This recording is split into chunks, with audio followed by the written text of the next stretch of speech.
Em nome do Pai, do Filho e do Espírito Santo. Amém. Ave Maria, cheia de graça, o Senhor é convosco. Bendita sois vós entre as mulheres, e bendito é o fruto do vosso ventre, Jesus. Santa Maria, Mãe de Deus, rogai por nós, pecadores, agora e na hora de nossa morte. Amém.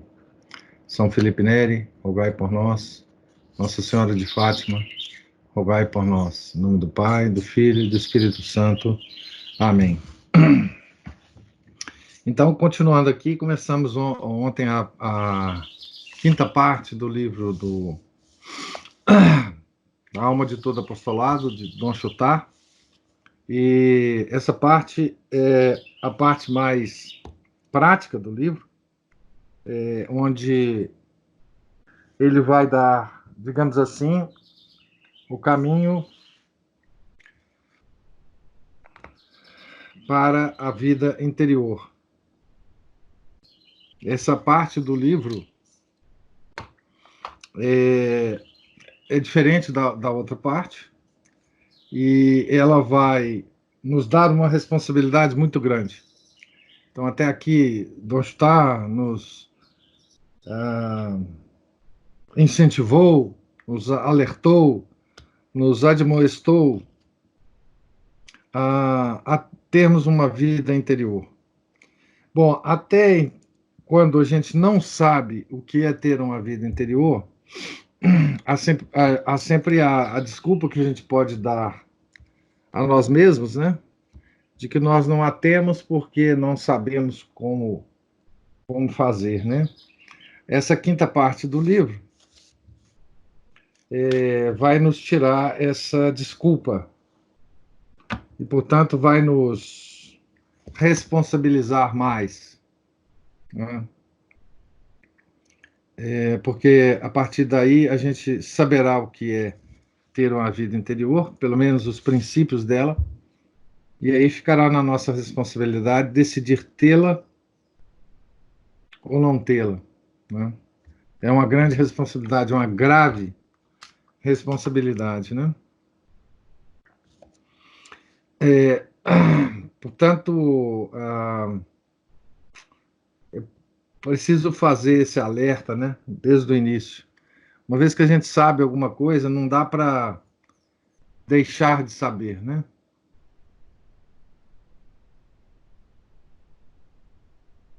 Olha, eu estou sem câmera. Vocês não estão me vendo, não? Eu estou vendo o senhor, sim. Ah, então o Samuel é porque ele tá, eu acho que ele está dormindo, então. Ainda. Bom, então tá bom, vou continuar aqui. Então, nós lemos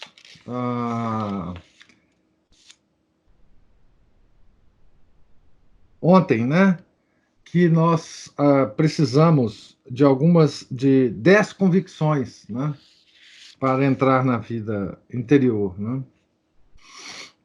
Então, eu vou reler as 10, rapidamente, as 10 convicções, e nós continuaremos, né? Primeiro, o zelo só é eficaz na medida em que a ação de Jesus Cristo se lhe vier juntar. O zelo pela vida, pelo apostolado, né? Jesus Cristo é o agente principal. Nós apenas somos seus instrumentos. Jesus Cristo não abençoa as obras em que o homem não confia senão nos próprios meios. Jesus Cristo não abençoa as obras mantidas unicamente pela atividade natural. Jesus Cristo não abençoa as obras em que o amor próprio trabalha em lugar do amor divino. Ai daquele que se nega às obras a que Deus o chama. Ai daquele que se intromete nas obras sem estar certo da vontade de Deus. Ai daquele que nas obras quer governar sem verdadeiramente depender de Deus. Ai daquele que no exercício das obras não envida os meios para se conservar ou recobrar a vida interior. Ai daquele que não sabe ordenar a vida interior e a vida ativa, de tal sorte que esta, a vida ativa, né, não prejudica aquela, a vida interior.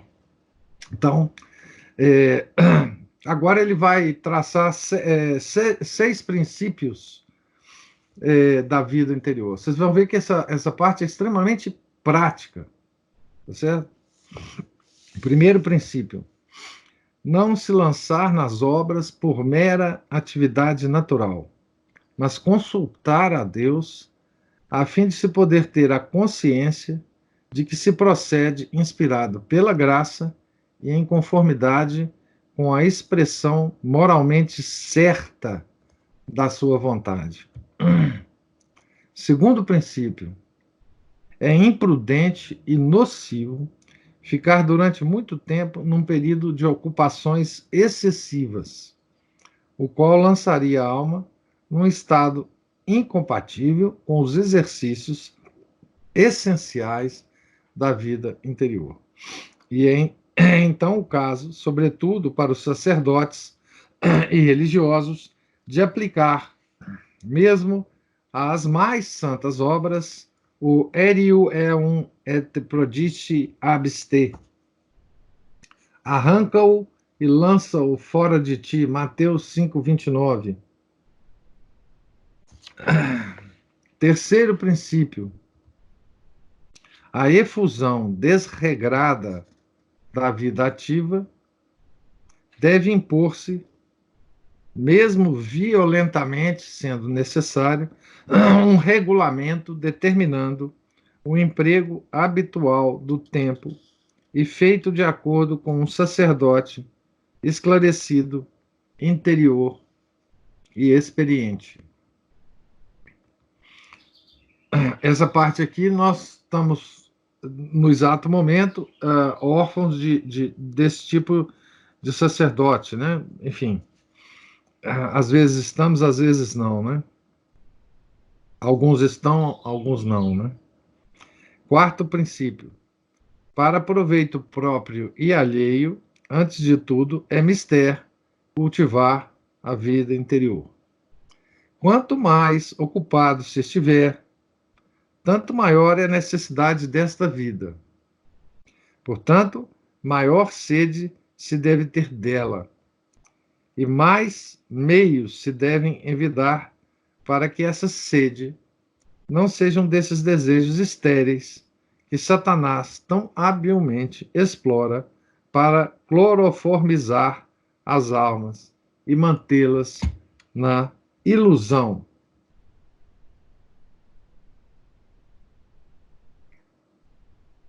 Aqui, Dom Chutar menciona, né, um detalhe muito importante, que é o seguinte: a ilusão de vida interior pode ser uma coisa do demônio, tá certo?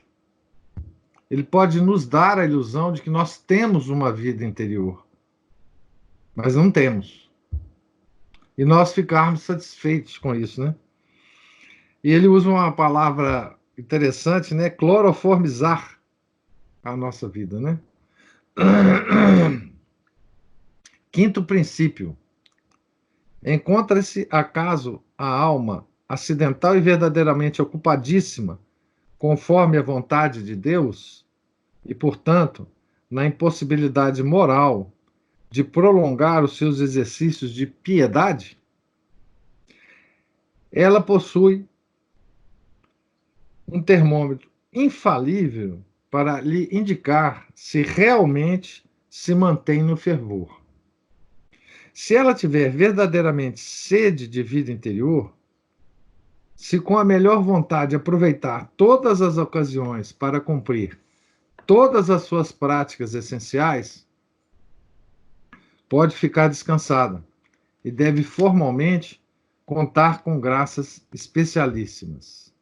Deus, por certo, lhas reserva, e nelas a alma encontrará a força suficiente para avançar na vida espiritual.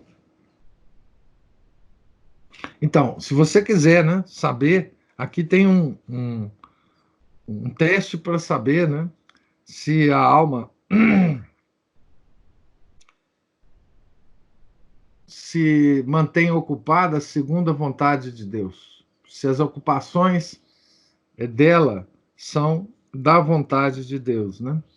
Então, a regra é simples. Se ela tiver verdadeiramente sede de vida interior, se com a melhor vontade aproveitar todas as ocasiões para cumprir todas as suas práticas essenciais de vida interior, pode ficar descansada e deve formalmente contar com graças especialíssimas. Deus, por certo, lhas reserva, e nelas a alma encontrará a força suficiente para avançar na vida espiritual. Sexto princípio: enquanto o homem de ação não chegar a manter-se no recolhimento e na dependência da graça que por toda a parte o deve acompanhar, ele está num estado insuficiente de vida interior. Nenhuma contenção para esse recolhimento necessário. Basta um relance de olhos habitual, partindo mais do coração que do espírito. Relance de olhos seguro, justo, penetrante, para distinguir se é sob a influência de Jesus que se conserva na ação. Então, 6 princípios da vida interior. Agora são avisos práticos.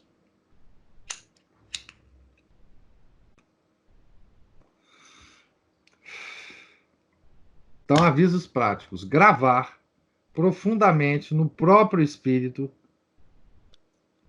que, sem o regulamento de que acima falamos e sem a vontade firme de cumpri-lo habitualmente, sobretudo quanto à hora de se levantar rigorosamente fixada, a alma não pode continuar a vida interior.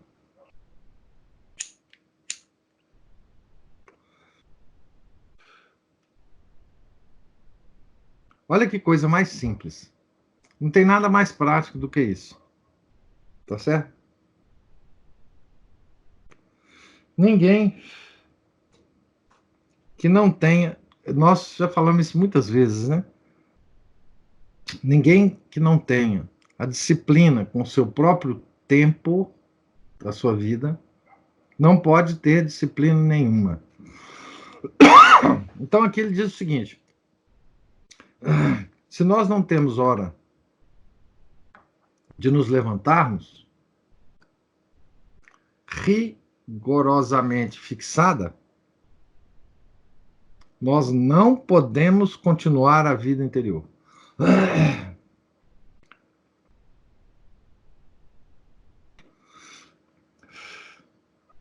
Eu sempre estou falando para vocês que a vida interior, a ascese, a mística católica, é extremamente prática.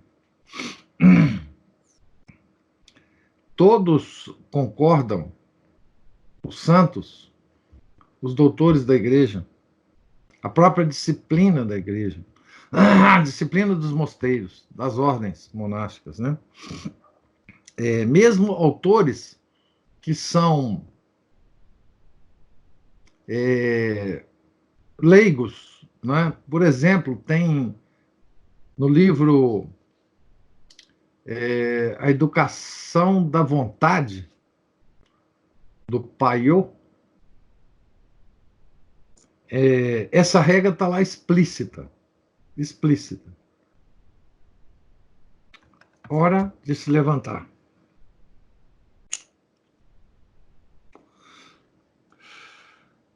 Então, a primeira coisa, raciocinando ao contrário, né? Quem não tem hora de se levantar, não tem vida interior.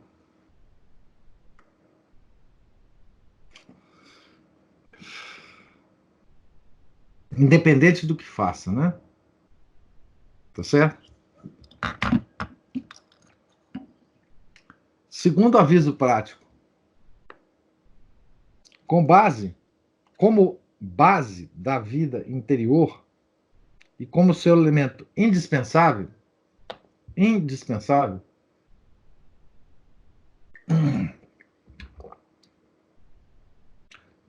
por a meditação da manhã.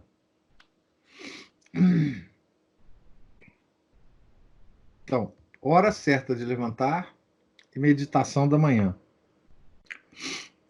Aquele, diz Santa Teresa, que está firmemente decidido a fazer a todo o custo a meia hora de meditação pela manhã, andou já metade do caminho. Isso é o que diz Santa Teresa de Ávila, né? E sem meditação, quase forçosamente, dia de tibieza.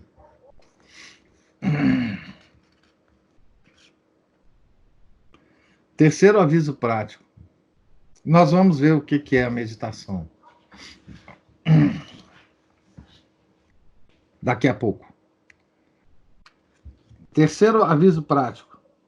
Missa, comunhão, recitação do breviário, funções litúrgicas são minas incomparáveis de vida interior.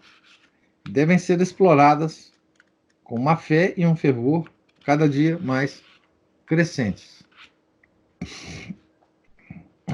Missa, comunhão e breviário. O breviário é obrigatório, né, para padres, né, seculares ou não, sob pena de pecado mortal. Né? Eu sei que muitos padres, enfim, nós sabemos, né? Quarto aviso prático. Exame particular e exame geral, bem como meditação e vida litúrgica, devem tender sempre para o hábito da guarda do coração, por meio da qual se realiza a união do vigilate e do orate. A alma, atenta ao que se passa no seu interior e à presença da Santíssima Trindade nela, adquire o instinto de recorrer a Jesus em todas as circunstâncias, sobretudo quando entrevê o perigo de se dissipar ou enfraquecer. Quinto aviso prático. Daí uma necessidade de orar incessantemente por meio das comunhões espirituais e das orações jaculatórias, tão fáceis quanto se quer, mesmo no meio das ocupações mais absorventes.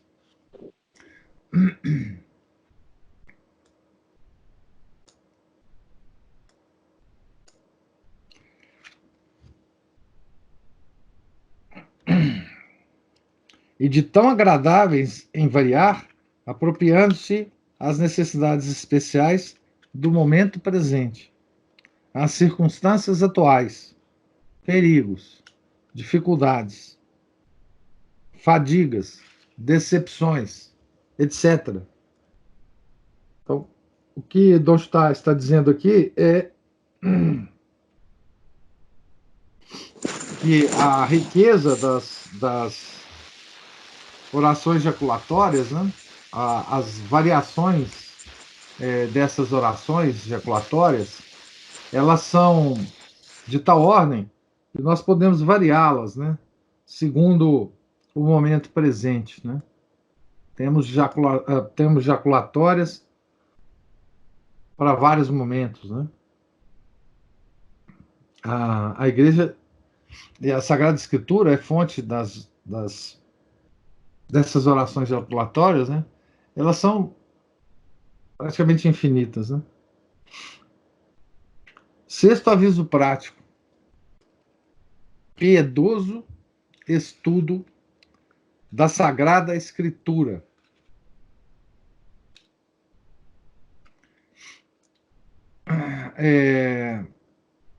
O Samuel está observando, né, que o catecismo também tem algumas jaculatórias. Sim, a riqueza das jaculatórias é impressionante. Os Salmos, né? Os Salmos é fonte inesgotável de orações ejaculatórias, né?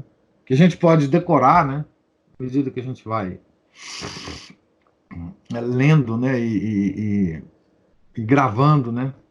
E a gente pode fazer um caderninho também pessoal, né? A nosso pessoal de orações de que nos agrade, né? Pessoalmente. Então, sexto aviso prático, né? Piedoso estudo das Sagradas Escrituras, sobretudo do Novo Testamento. Este estudo deve encontrar lugar todos os dias, ou pelo menos muitas vezes por semana, numa vida sacerdotal. A leitura espiritual da tarde é um dever cotidiano que uma alma generosa evitará de tratar com negligência. O espírito tem necessidade de ser posto em presença das verdades sobrenaturais, dos dogmas geradores da piedade, das consequências morais que daí derivam e que tão facilmente se esquecem. Sétimo aviso prático. Graças a essa guarda do coração, que será como sua preparação remota, a confissão semanal há de seguramente ser impregnada de contrição sincera, de dor verdadeira, de firme propósito cada vez mais leal e resoluto. Oitavo e último aviso prático. O retiro anual é utilíssimo, mas insuficiente.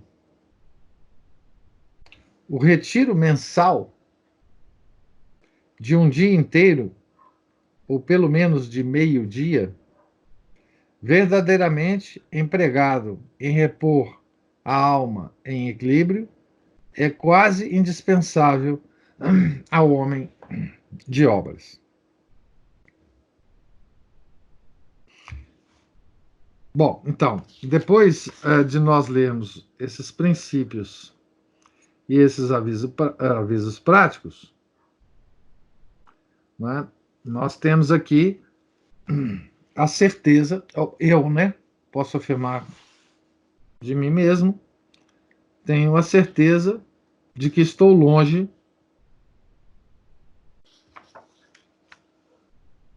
da vida interior, né? Estou longe da vida interior. Mas note apenas o seguinte: esses princípios, desculpe, esses avisos práticos que ele dá aqui têm uma hierarquia, do primeiro ao último. Significa o seguinte: não adianta praticar nenhum desses princípios, desculpe, nenhuma dessas ações, se a gente não praticar as ações anteriores. Tá certo?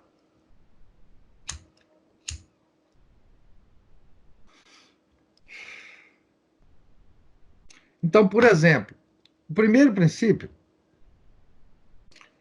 é aquele fundamental, sem o qual nada do que vai ser falado abaixo tem muita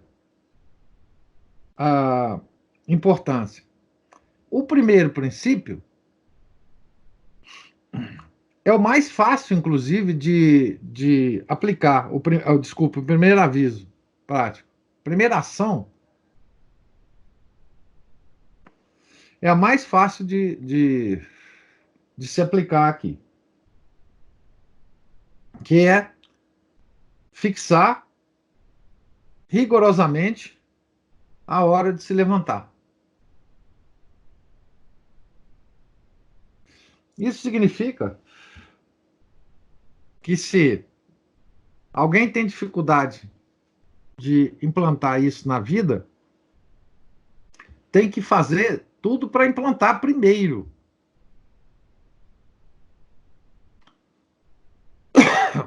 Sem isso, todo o resto fica prejudicado, né? Então, assim, é preciso ler esses avisos com o sentido de hierarquia dos princípios, né? Levantar rigorosamente na mesma hora, todos os dias. A meditação, missa, comunhão, breviário, exame particular e geral, comunhões espirituais e orações jaculatórias, estudo piedoso das Sagradas Escrituras, leitura espiritual da tarde, confissão semanal, que nos ajuda a manter a guarda do coração, retiro anual, né?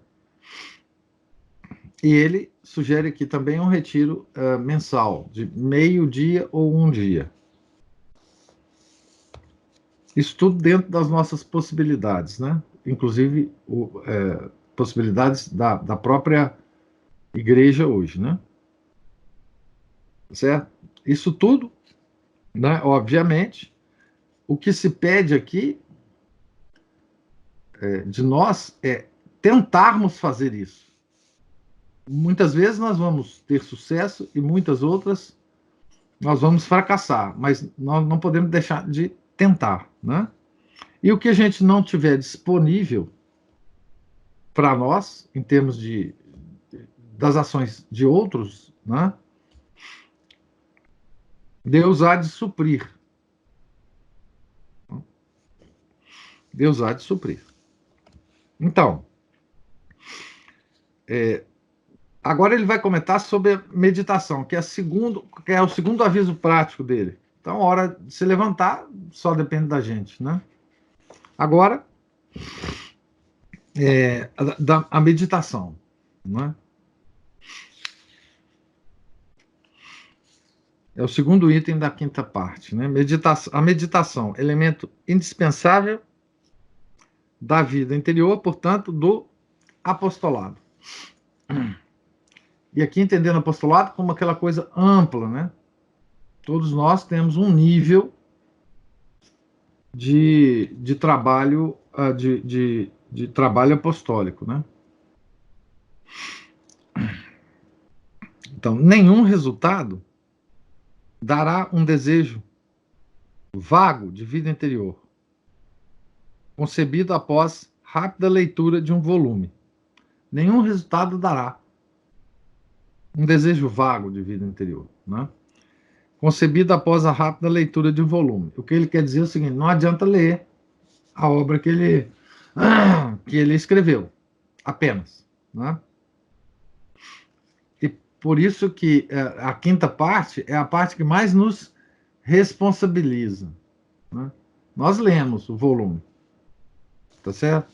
Gostamos, ficamos chocados às vezes ficamos felizes, mas isso é vago, né? Isso é vago. É mister que esse desejo de vida interior se fixe numa resolução precisa, ardente e prática. Prática. Muitíssimas pessoas de obras nos pediram que lhes facilitássemos os meios de realizarem o seu projeto de vida interior mediante o anunciado de algumas resoluções gerais.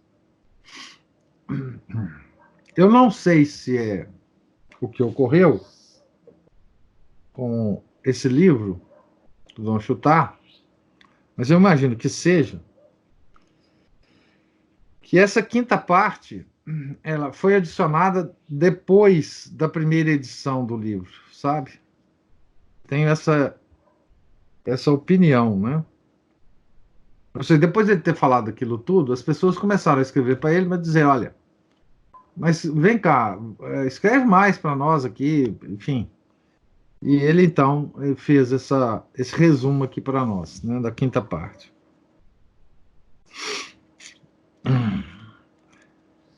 Então, muitíssimas pessoas de obras, né, ele fala, nos pediram que lhes facilitássemos os meios de realizar o seu projeto de vida interior mediante o enunciado de algumas resoluções gerais. A resposta a esses desejos equivale a acrescentar uma como espécie de apêndice a esse volume. É isso aí que por causa disso é que eu acho que isso foi acrescentado no momento posterior, né? Então, isso aqui é um apêndice à alma de todo apostolado, né? Que hoje, nas edições modernas, são publicados com ele, né? Da melhor vontade, daremos sem embargo essa resposta. Persuadido, por um lado, que o homem de obras, sacerdote ou leigo, nenhum proveito verdadeiro tirará da leitura do que deixamos escrito, se não se dispuser realmente a consagrar cada manhã alguns momentos à oração mental. Meditação também chamada oração mental, né? E por outro lado, que o sacerdote, caso queira progredir na vida interior, não pode tratar com negligência a utilização da vida litúrgica e o exercício da guarda do coração. Julgamos mais prático adotar, para esses 3 pontos, a forma de resolução pessoal. Não temos a pretensão de apresentar novo método de oração.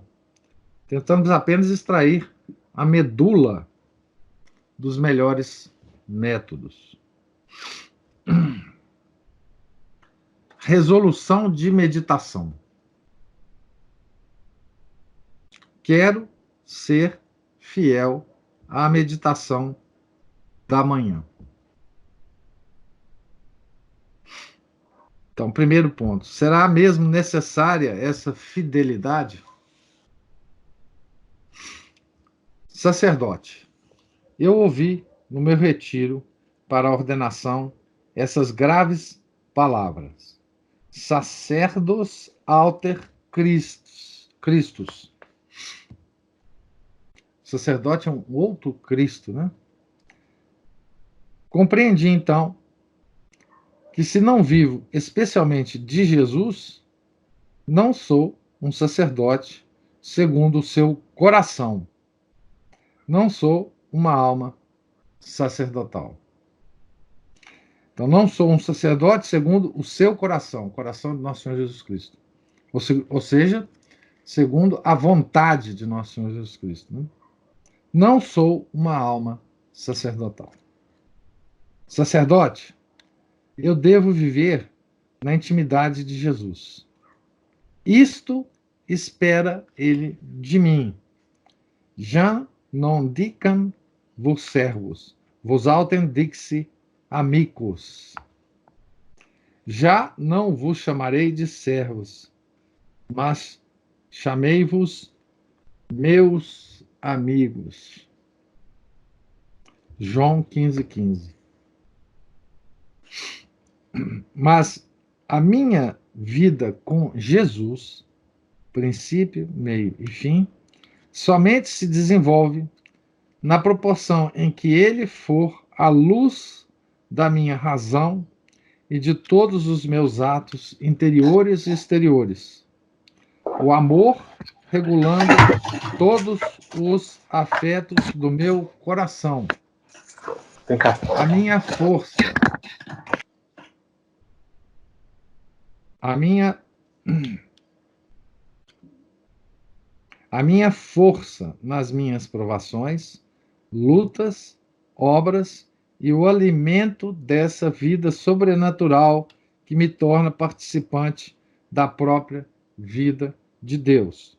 Ora, essa vida com Jesus, assegurada pela minha fidelidade à meditação, sem a meditação é moralmente impossível. Ousarei, acaso, ultrajar com uma recusa o coração daquele que me oferece este meio de viver em amizade com ele? Então, aqui ele caracteriza a meditação como meio de viver em amizade com nosso Senhor Jesus Cristo. Outro aspecto importante, bem que negativo, da necessidade da minha meditação. Conforme a economia do plano divino, ela é eficaz contra os perigos inerentes à minha fraqueza, às minhas relações com o mundo, a tal ou qual das minhas obrigações. Se fizer a meditação, fico como revestido de uma armadura de aço e invulnerável às flechas inimigas. Sem a meditação, seguramente, eles me hão de atingir. Portanto, uma multidão de faltas em que eu não reparo ou que mal noto, me hão de ser imputadas na sua causa. Meditação ou risco gravíssimo de condenação para o sacerdote em contato com o mundo. Declarava sem hesitar o piedoso, douto e prudente padre Dusermont, um dos mais experimentados pregadores de retiros eclesiásticos.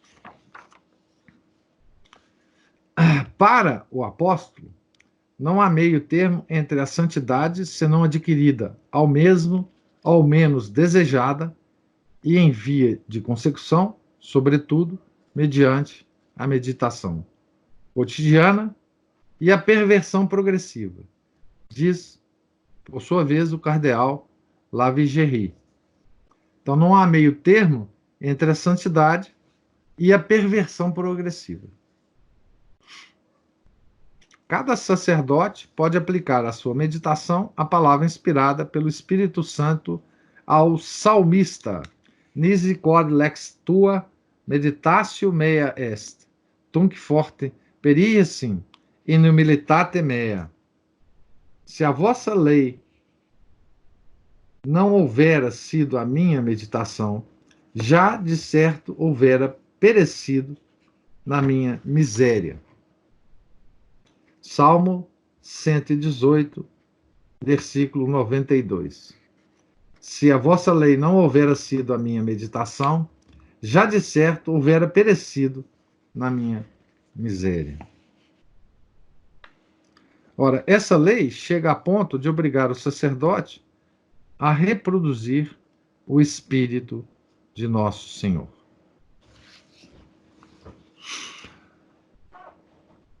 Um sacerdote vale o que vale a sua meditação. Duas categorias de sacerdotes. Vamos ver se a gente termina esse item aqui.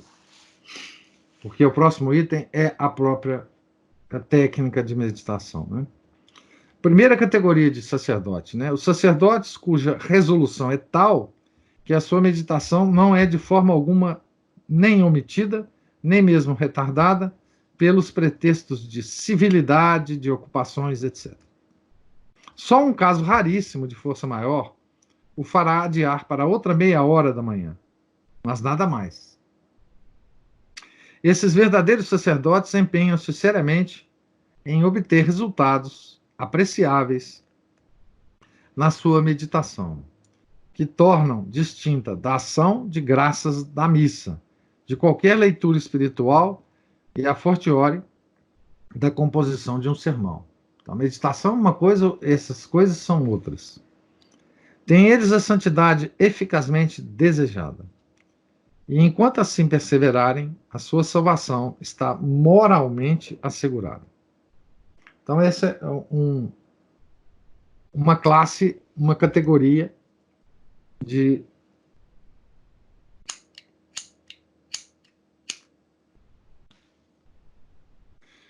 sacerdotes, né? Segunda categoria de sacerdotes.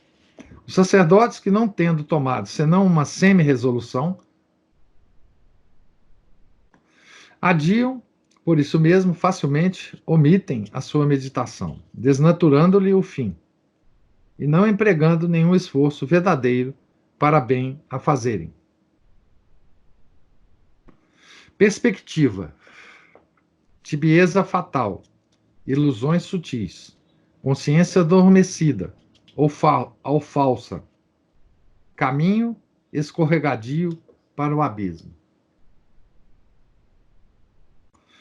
Isso é o que se deparam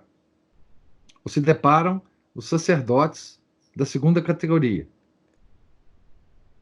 os que não dão atenção à meditação. A qual das duas categorias quero eu pertencer? Se hesito na escolha, é porque frustrado ficou o meu reino. Tudo se liga. Se abandono a minha meia hora de meditação, a própria Santa Missa, portanto, a minha comunhão do sacerdote, né? A breve trecho ficará sem frutos pessoais e poderá tornar-se-me imputável como pecado. A recitação penosa, quase mecânica, do meu breviário não mais será a ardente e jubilosa expressão da minha vida litúrgica. Pouca vigilância, nenhum recolhimento e, portanto, nenhuma oração ejaculatória. Não mais leituras espirituais. Ai, apostolado cada dia menos fecundo. Nenhum exame leal das faltas, e menos ainda exame particular. Confissões rotineiras, às vezes duvidosas, e daí a pouco o sacrilégio. A cidadela, cada vez menos defendida, ficará à mercê dos assaltos de uma legião de inimigos. Ao princípio, brechas. A breve trecho, ruínas. Então, aqui ele especifica duas categorias de sacerdotes, né? E portanto, nós podemos também, muito bem, aplicar essas categorias com as devidas proporções, né? Aos leigos também, né? E aqui eu quero fazer um raciocínio com vocês, que é o seguinte.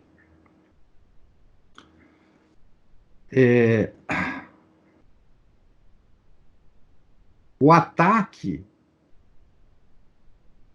modernista, né, à doutrina e ao ritual católico que nós vimos acontecer, né, no Concílio Vaticano II, ele se expressa de forma absolutamente eficaz. Esse ataque, ele se tornou eficaz, né, a partir do ataque ao sacerdócio. Tá certo? Ou seja, os modernistas conseguiram o sucesso que conseguiram porque eles conseguiram deformar, não é, o sacerdócio. Porque é do sacerdócio, que nós obtemos todas essas graças e informações, admoestações, né? Que nós obtemos, digamos assim, a regra da nossa vida, né? Então, se você quiser, né, dominar, né, um bando de ovelhas, é preciso que você enfraqueça o pastor, né? O pastor das ovelhas. Então, o ataque primordial, né, à igreja, desferido pelos modernistas, foi feito, esse ataque foi feito nos seminários, tá certo? Por décadas, né? Em sequência, né? Eles invadiram os seminários, eles formaram um outro sacerdócio, né? Quando nós dizemos, né, que esse ataque, né, essa crise modernista, né, ela se implantou no mundo e as pessoas pensam, poxa, mas como é que isso foi feito, né? Como que isso aconteceu, né? Aconteceu a partir do ataque aos sacerdotes, a formação sacerdotal, tá certo? E é claro que, por exemplo, né, há quem fique espantado, né, consigo mesmo, de não conhecer nada disso que nós estamos lendo aqui, de ficar pensando assim, como é que eu nunca fiquei sabendo disso, sobre essa vida interior, que foi guardada e praticada pela igreja durante quase 2 milênios. Como é que eu estou sabendo disso só agora, com a leitura desse livro, né? Por exemplo, pode ter alguém que pense isso, né? Dos que estão me escutando aí, né?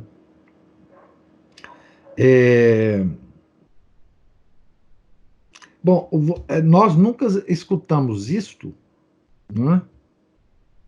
Porque os sacerdotes, provavelmente, nunca também escutaram isto. Os sacerdotes, a Giovana fala aqui, né? Provavelmente retiraram essas meditações nos seminários. Claro, enfim, eu não sei, porque eu nunca participei de seminário, mas é uma conclusão mais ou menos lógica, né? Que a formação dos sacerdotes hoje não leva nada disso aqui em conta, né? Essa afirmação é minha, eu não sei o que. Isso é uma opinião minha. Não sei se isso ocorre, mas há de se supor que isso ocorra, né? Tá certo? Enfim, por que nós não sabemos disso? Né? É porque os nossos pastores não sabem disso, né?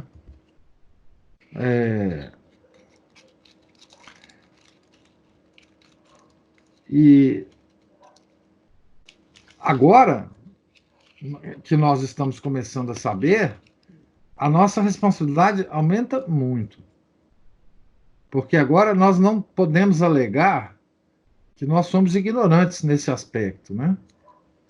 Em certo sentido, né? Nós estamos recebendo, através de Dom Chutar, uma formação, nós leigos, né?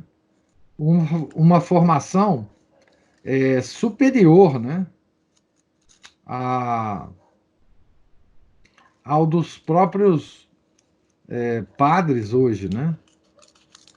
E isso não é por acaso, né? Quer dizer, não é por acaso que vocês estão aqui ouvindo a leitura desse livro, né? Então, a partir desse momento, né, nós contraímos uma grave responsabilidade, né? Veja, essa matéria da meditação, né? Eu não sei se com as leituras do Padre Paulo ele já chegou a esse ponto lá no compêndio de teologia ascética e mística, né? Lá também tem esse conteúdo, tá certo? Aliás, o compêndio, ele é muito mais, digamos assim, ele é muito mais um estudo formal disso tudo aqui, que, como diz o próprio Dom Chutar, é apenas um resumo, não é? Mas lá tem toda a formalidade teológica desses assuntos, tá? E é uma boa, muito boa referência para o aprofundamento disso, né? Certo? Mas quando a gente pensa, né, sobre toda essa crise que se abateu sobre nós, né? Quando a gente pensa na expressão do Gustavo Corsão, né? A outra igreja, ela nada mais é do que uma consequência de um outro sacerdócio, tá certo? E eu não estou querendo dizer aqui que antigamente só existiam sacerdotes santos, não estou querendo dizer isso. Estou querendo dizer apenas, tanto que não existia, que o Dom Chutar define duas categorias de sacerdote aqui. Então, na época dele, e em todas as épocas da igreja, sempre existiram sacerdotes da segunda categoria. É óbvio, é óbvio. O que eu estou querendo dizer é que todos os sacerdotes recebiam uma formação para serem sacerdotes da primeira categoria. E aí, claro, entram as decisões pessoais, né? E as responsabilidades pessoais de cada um. Mas o que eu estou querendo insinuar aqui é que hoje nenhum sacerdote recebe essa formação. Né? Não tem tempo, né? Porque eles têm que aprender sobre Kant, sobre Hegel, sobre Descartes, sobre Nietzsche, sobre Heidegger, sobre Henri Bergson, enfim, sobre Maurice Blondel, enfim. Mas, então, a fonte, absolutamente, sim, o Samuel está dizendo, eu estou dizendo de um modo geral, né? Eu creio, por informações gerais que a gente tem, que há em alguns lugares do mundo, que Deus não ia nos deixar sem isso, os sacerdotes recebem a formação adequada, né? Ele está mencionando a Fraternidade de São Pio X, eu mencionaria também o Instituto Bom Pastor, tá certo?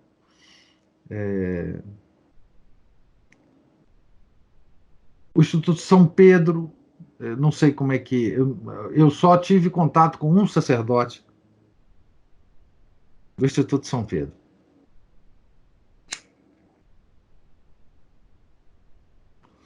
Que foi o Padre Almir. O Padre Almir é formado na mais perfeita tradição, né? Mas eu não sei, né?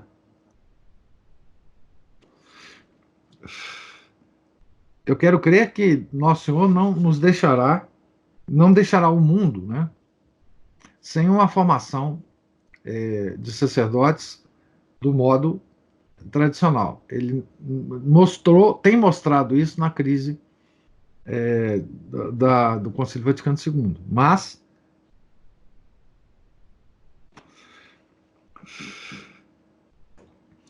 a gente sabe que essas instituições dentro da igreja, Fraternidade, BP, São Pedro, não estão espalhadas pelo mundo. Né? A maior parte dos católicos não tem acesso a isso. Então, nós só podemos acessar isso como leigos, como pessoas sem formação sacerdotal nenhuma, sem o sacramento da ordem. Né? E tentar, enfim, caminhar pelos escombros, da melhor forma que a gente possa. Né? E livros como o do Dom Chutar vale para nós como como um oásis, né? Num deserto. Né? Um oásis num deserto, certo? Então, vamos aprender aqui, né? Eu espero que a gente aprenda até o final da, da, das nossas leituras aqui, que será na semana que vem, né? Um pouco sobre a meditação, a oração mental, também chamada oração mental, né? E possamos tirar algum proveito disso, né?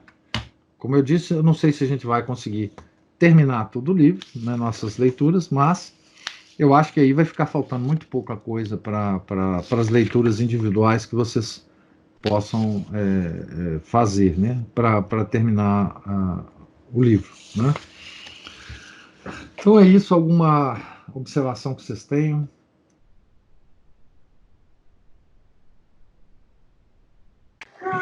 Professor, salve Maria.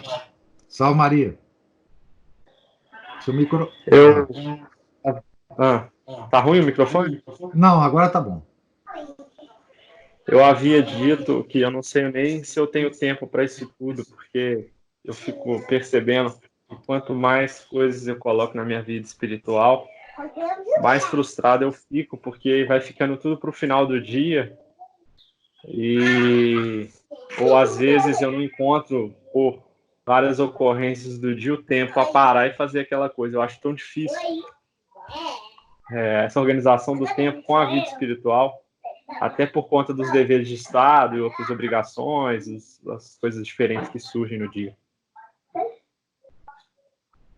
Não, mas isso isso é difícil para todos nós, Samuel. A disciplina diária, a gente sempre não dá muita importância a isso, porque nós estamos no meio de várias obrigações e acaba a gente cumprindo algumas e descumprindo outras. Obrigações de Estado, etc, etc, né?